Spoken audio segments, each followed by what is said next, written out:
दोस्तों, क्या आपके लैपटॉप या कंप्यूटर सिस्टम की स्पीड बहुत ज़्यादा स्लो है?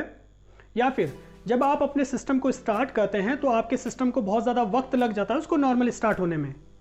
या फिर आपने नोटिस किया होगा कि जब आप मल्टीपल एप्लीकेशंस पे काम करते हैं और आप एक एप्लीकेशन से दूसरे एप्लीकेशन में स्विच करते हैं तो उस समय आपका सिस्टम कम्प्लीटली हैंग हो जाता है।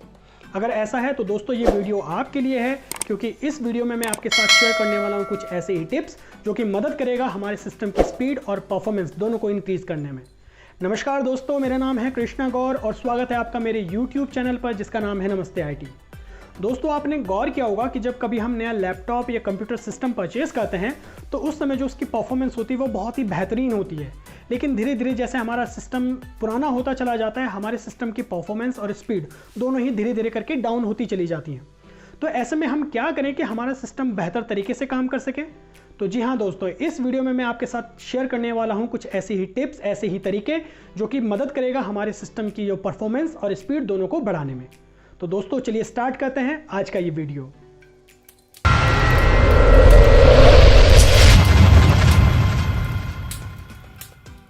तो चलिए दोस्तों, सबसे पहले बात करते हैं टिप नंबर 1 जो कि है विंडोज़ अपडेट। दोस्तों, विंडोज़ अपडेट हमारे सिस्टम के लिए बहुत ज़रूरी है क्योंकि कई बार विंडोज़ में छोटे छोटे ऐसे बग्स होते हैं जो कि हमारे सिस्टम की स्पीड और परफॉर्मेंस दोनों पर इम्पैक्ट डालते हैं। तो अगर आपकी विंडोज़ अप टू डेट नहीं है तो आप उसको अपडेट कर लीजिए। और विंडोज़ को अपडेट करने के लिए आपको सबसे पहले विंडोज़ सर्च पर टाइप करना होगा विंडोज़ अपडेट।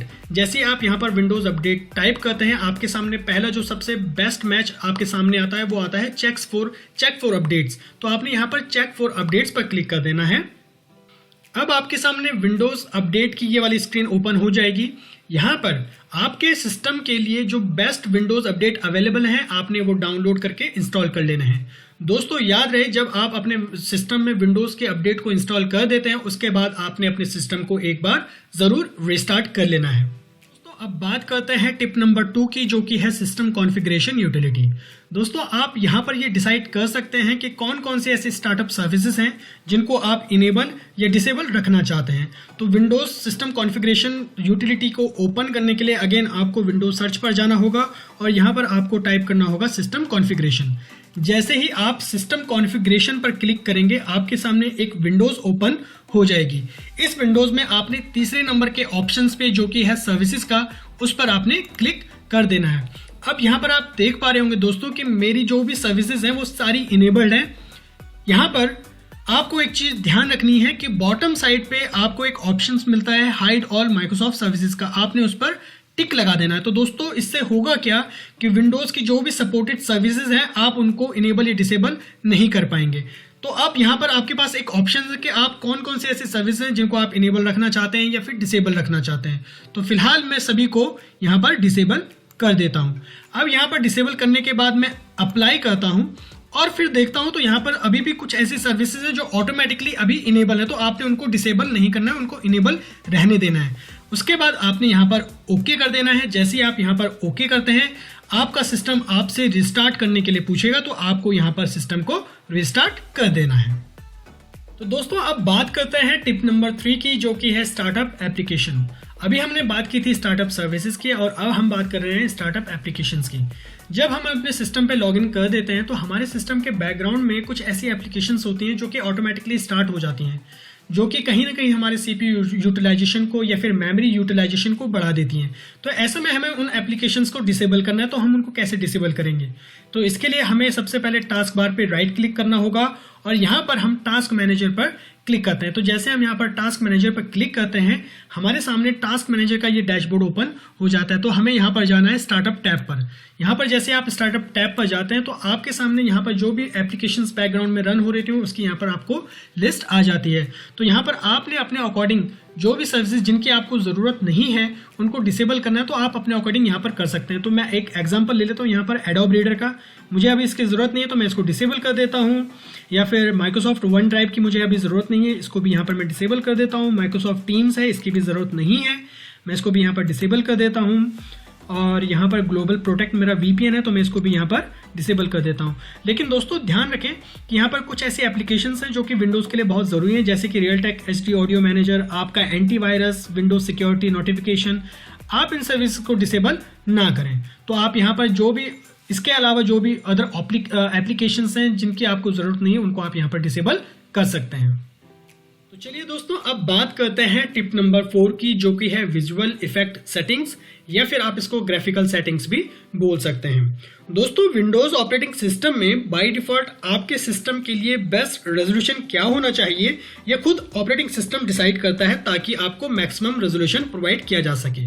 लेकिन दोस्तों, यहाँ पर आप इस सेटिंग्स को चेंज करके अपने सिस्टम की जो परफॉर्मेंस है उसको बढ़ा सकते हैं। तो दोस्तों, ये सेटिंग्स आपने कैसे चेंज करनी है, तो इसके लिए यदि आप विंडोज 7 यूज करते हैं तो आपने माई कंप्यूटर पर राइट क्लिक करना है, और अगर आप विंडोज 8 या विंडोज 10 यूज कर रहे हैं तो आपने दिस पीसी पर राइट क्लिक करना है। तो जैसे आप दिस पीसी पर राइट क्लिक करते हैं, आपके सामने सबसे लास्ट ऑप्शन आता है प्रॉपर्टीज का, तो आप प्रॉपर्टीज पे क्लिक करेंगे।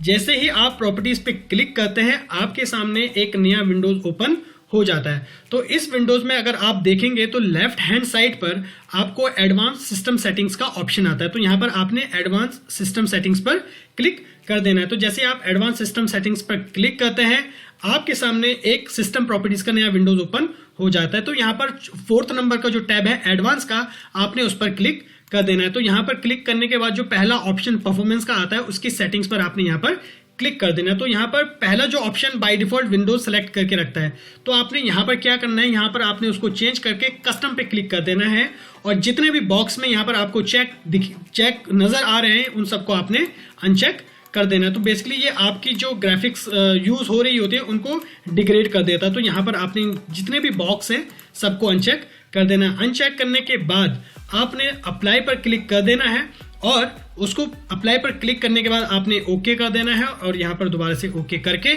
अपने सिस्टम को एक बार दोबारा से रिस्टार्ट कर देना है, ताकि आपने जितनी भी अपने सिस्टम में सेटिंग्स की हैं वो अप्लाई हो जाए आपके ऑपरेटिंग सिस्टम पर। चलिए दोस्तों, अब बात करते हैं पॉइंट नंबर 5 की, जो कि है क्लियर टेम्परेरी फाइल्स। दोस्तों, जब कभी हम अपने सिस्टम में या अपने कंप्यूटर में कोई प्रोग्राम रन करते हैं, तो प्रोग्राम से रिलेटेड कुछ फाइल्स होती हैं जो कि हमारे सिस्टम में स्टोर हो जाती हैं, जिन्हें हम टेम्परेरी फाइल्स कहते हैं। अब दोस्तों, इन टेम्परेरी फाइल्स की हमें कोई ज़रूरत नहीं होती है, फिर भी ये हमारे सिस्टम में स्टोर होती हैं और हमारे सिस्टम स्पेस को फुल करती रहती हैं, जिससे हमारे जो कंप्यूटर की स्पीड है वो ज़्यादा स्लो हो जाती है। तो ऐसे में इन टेम्परेरी फाइल्स को क्लियर करना बहुत ज़रूरी हो जाता है। तो अब हम इन टेम्परेरी फाइल्स को क्लियर कैसे करें?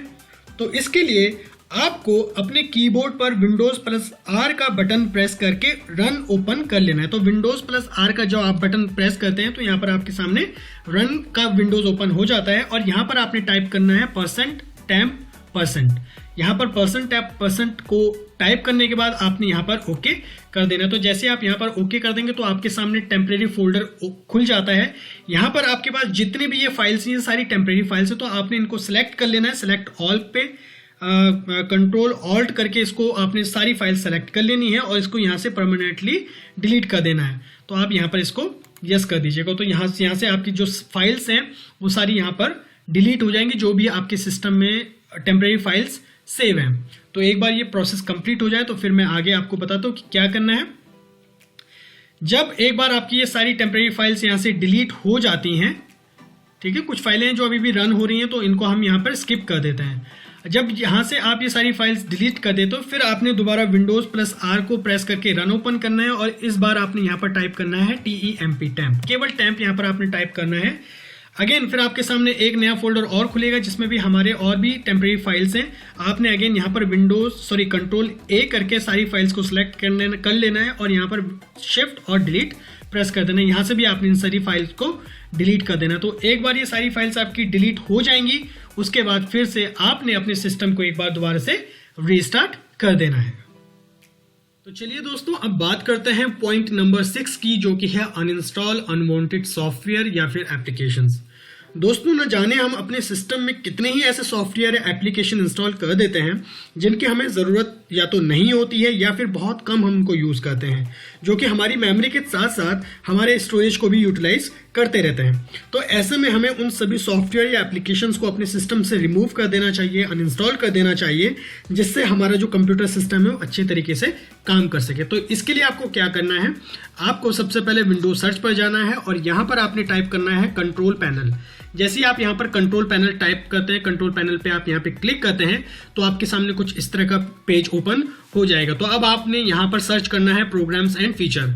यहाँ पर आपने प्रोग्राम एंड फीचर्स पे क्लिक करना है। जैसे आप प्रोग्राम एंड फीचर्स पे क्लिक करते हैं तो आपके सामने जितने भी सॉफ्टवेयर आपके सिस्टम में इंस्टॉल्ड हैं उन सभी की लिस्ट यहाँ पर आपको आ जाएगी। तो यहाँ पर दोस्तों आपने अपने अकॉर्डिंग जो भी एप्लीकेशन, जिन भी एप्लीकेशंस को या सॉफ्टवेयर को आप बहुत कम यूज़ करते हैं या जिनको आप यूज़ नहीं करते हैं, उनको आपको यहाँ से वन बाय वन करके उनको आपने अनइंस्टॉल कर देना है। तो अनइंस्टॉल करने के लिए सिंपली आपने कोई भी एप्लीकेशन जिसको आप अनइंस्टॉल करना चाहते हैं उस पर आपने सिंपली क्लिक करना है और ऊपर यहाँ पर अनइंस्टॉल का ऑप्शन आता है, तो यहाँ पे आपने क्लिक करके उसको अनइंस्टॉल कर देना। तो जब आप वो सारी एप्लीकेशंस या सॉफ्टवेयर को अनइंस्टॉल कर देंगे तो उसके बाद मैं रिकमेंड करूंगा कि आप एक बार दोबारा से अपने सिस्टम को जरूर रिस्टार्ट करें। बात करते हैं आखिरी पॉइंट की, point number 7, check your Windows corrupt file system. तो दोस्तों यदि आपकी विंडोज ऑपरेटिंग सिस्टम के फाइल्स करप्ट हो गई हैं तो वो भी आपके सिस्टम की परफॉर्मेंस को इफेक्ट करता है।